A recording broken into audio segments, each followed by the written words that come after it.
Question answer, class 6th, chapter 10. Very short answer type question. Question number 1. Which mode of transport is used for traveling to moon? If someone wants to go to moon, then which mode of transport he will use? Come to its answer. Spacecraft is used to travel to moon. Spacecraft. If the person is traveling in the space, then he should use spacecraft. Question 2. Which is the largest and the smallest measurement in the following? Meter, centimeter, kilometer, millimeter. Children, out of these you have to tell which one is largest and which one is smallest measurement. Now answer. Largest measurement is kilometer and smallest measurement is millimeter. Out of the given unit, all are the units of length, measuring length. Largest is kilometer and smallest is millimeter. Question 3. Name the correct instrument which should be used if the thickness of your wrist has to be measured. If you have to measure thickness of your wrist, then which instrument we have to use? Answer. Flexible tape, measuring tape should be used to measure the thickness of the wrist.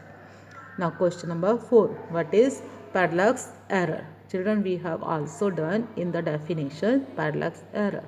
An error that occurs due to the wrong position of the eye while taking the reading is called parallax error. This is the error that occurs due to the wrong position of the eye when we are taking reading. Question number 5. When is a body said to be at rest? Answer. If an object does not show any change in its position with time, then it is said to be stationary or at rest.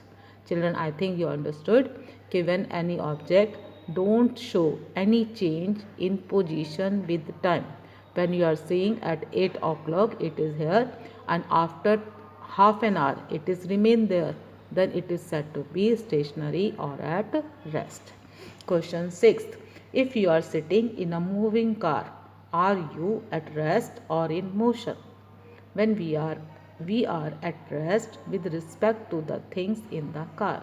When we are sitting in the car with the rest things in the car, we are at rest. But in motion with respect to the outside things. For the outside things, we are in motion. Question number 7. Give 2 examples each of periodic and non-periodic motion. Answer. Periodic motion. Periodic motion means the motion or the event which repeated at regular intervals of time is called periodic. Now, A part is the revolution of Earth around the Sun. This is the first example. Earth is revolving around the Sun. Second is the movements of hands of a clock. The minute hand, second hand, hour hand, so they are moving in a clock. So they show periodic motion. Non-periodic motion. Motion of your hand while writing. When we are writing, when we can move our hand, but not in a fixed intervals of time. So such motion is non-periodic. Second is motion of a butterfly moving from flower to flower. Butterfly can move, how much time it will sit on one flower, we don't know. So such motion of the butterfly is non-periodic motion. Question number 8. What is meant by uniform motion? The motion of a particle or a body is said to be uniform if it moves along a straight line. If the object is moving in a straight line, then there is no change in direction. It covers equal distance in equal intervals of time. If object covers equal distances in equal interval of time, then its motion is called uniform motion.